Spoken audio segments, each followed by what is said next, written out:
اچھا چھوڑے بھائی اخلاق کو. یہی میں سلمہ کو بھی کہتا تھا. پھر آپ نے لنڈا سے شادی کر لی اور اس کا نام رکھا سلمہ. میں سلمہ رکھا اور نکاح والے دن جب وہ غرارہ پہن کے آئی تو کیا دیکھتا ہوں میں کہ ایک پائنچے میں دونوں ٹانگیں ڈالی ہوئی ہیں اور دوسرا پائنچہ ہمارے سے لٹک رہا ہے. تو کہنے لگی what a wastage of cloth. اور میں نے کہا اچھا قینچی لے کے ان کا دوسرا غرارے کا جو پائنچہ تھا وہ کاٹ دیا.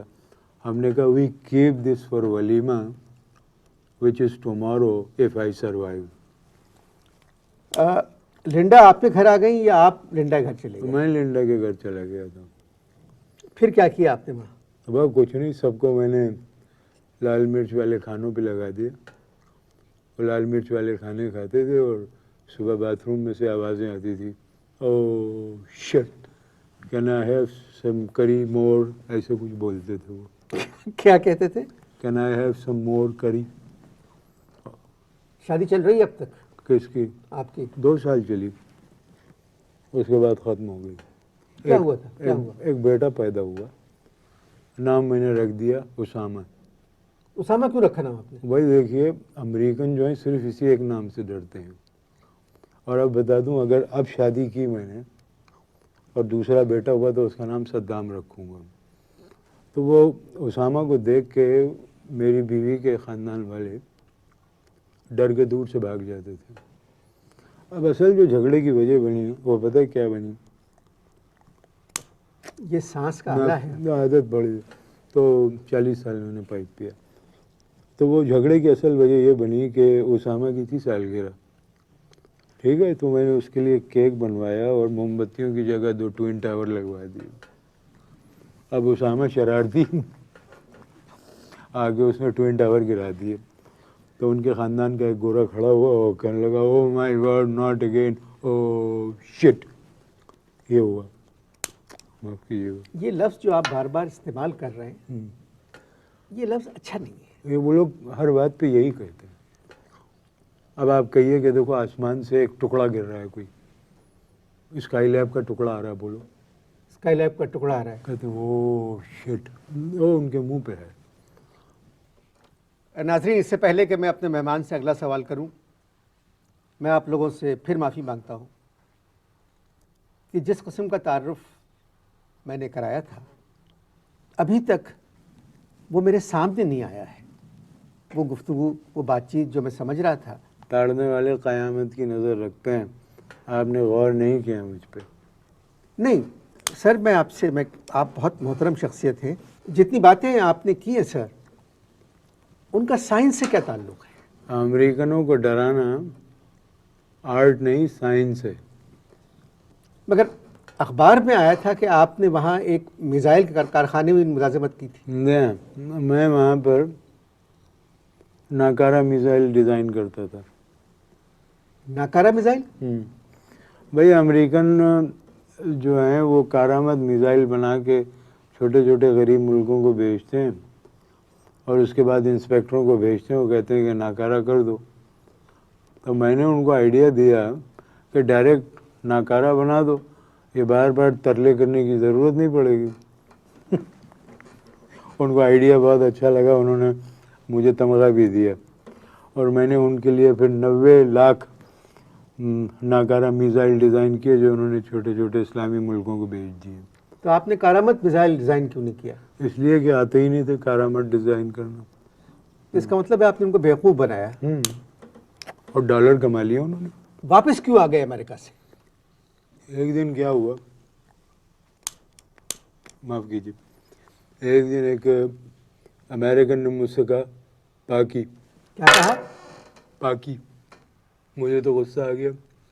میں نے کہا یو نا پاکی آف گٹر بگیچہ گند آف نیور آن. یہ کہے کہ میں نے جہاز پکڑا, فلائٹ لی اور پہنچی وہیں پہ خاک جہاں کا خمیر تھا. آج کل کیا مصروفیت ہے آپ کی؟ میں نے بتایا نا 4000 گز پہ مکان بنوا رہا ہوں. میرا مطلب ہے سائنس کے میدان میں کیا کر رہے ہیں؟ سائنس کے میدان میں ایک عجیب تجربہ کرنا چاہتا ہوں انور. 2000 گز کو 4000 گز کیسے کیا جاتا ہے یہ صرف سائنسدان ہی کر سکتا ہے. یہ ناممکن ہے، یہ کیسے ہو سکتا ہے؟ ممکن ہے، آپ بھی کر سکتے ہیں. کیسے؟ بہت ایزی ایکسپیریمنٹ ہے. 2000 گز کا آپ ایک خالی پلاٹ دیکھو، اس کے برابر میں 2000 گز کا پلاٹ خریدو اور پھر اس پہ قبضہ کر لو. 2000 گز پہ ہو گئے نا 4000. اب پولیس آتی رہے گی، سالوں کیس چلتا رہے گا. اس کو کہتے ہیں گریبنگ. آپ سے کیا سوال کروں؟ ایٹم بم کے بارے میں کچھ بتائیں. بہت امپورٹنٹ کوشچن کیا آپ نے. اس کا جواب بھی مجھے آپ کو ڈیٹیل میں دینا پڑے گا. دیکھیں، اب دھیان سے سننا میری بات، پڑھے لکھوں کی بات ہے. ساری باتیں اب تک میں نے دھیان سے سنی ہیں. یہ بھی دھیان سے سنی، کیونکہ اس سے تمہاری نالج میں اضافہ ہوگا. کیونکہ بات تم نے لیٹسٹ کی ہے ایٹم بم کی. ایٹم ایک ایسے ذرے کو کہتے ہیں جس کے مزید ٹکڑے نہیں کیے جا سکتے. پاکستان پہلے ایٹم نہیں تھا. میں ایٹم بم کے بارے میں پوچھ رہا ہوں. بیچ میں تمہاری یہی خرابی ہے، مہمانوں کی باتوں کے بیچ میں بولتے ہو. دھیان سے سنو. ایٹم جو ہے اس کے ٹکڑے نہیں کیے جا سکتے، مزید ٹکڑے نہیں کیے جا سکتے. پاکستان پہلے ایٹم نہیں تھا، اس لیے اس کے 2 ٹکڑے ہو گئے. اب پاکستان ایٹم ہے، اس لیے پاکستان کے مزید ٹکڑے نہیں ہو سکتے. اور باقی بچا بم. تو انگریزی میں بم کہتے ہیں کولے کو. آپ کیا فضول باتیں کر رہے ہیں؟ تم کیا فضول بات کر رہے ہو؟ انگریزی میں بم کو کیا کہتے ہیں؟ کولے کو کیا کہتے ہیں؟ بم کہتے ہیں نا. دیکھو، جب بڑی طاقتیں کسی چھوٹی طاقت کے وہاں گھس جاتی ہیں زبردستی، اور جب ان کو کوٹ لگتی ہے تو وہ ان کو اپنے بم دکھا کے بھاگ جاتے ہیں. پاکستان کے پاس ایٹم بم ہے. اب پاکستان پہ کوئی حملہ اللہ کے فضل سے نہیں کر سکتا. اگر دونوں ملکوں کے پاس ایٹم بم ہے پھر نیگوسیشن ہوتے ہیں، پھر بیٹھ کے بات چیت ہوتی ہے. میں بتاؤں تم کو، اگر سدھو کے پاس بم ہوتا نا تو بشو کب کا اڑ چکا ہوتا.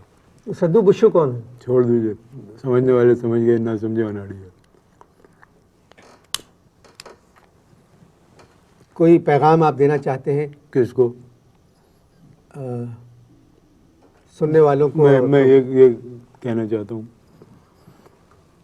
کہ اگر آپ کامیاب زندگی گزارنا چاہتے ہیں تو انسان بنیے. بس یہی میرا پیغام ہے. یہ کیا پیغام ہوا؟ کیوں؟ انسان بنو گے تو کام ٹھیک ہوگا نا. تو آپ سمجھتے ہیں آپ کامیاب رہے زندگی میں؟ اللہ کا شکر ہے ہم انسان تھے. او شٹ.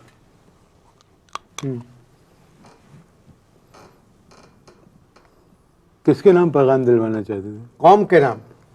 پہلے قوم پیدا کیجیے، پھر پیغام بھی لیجیے.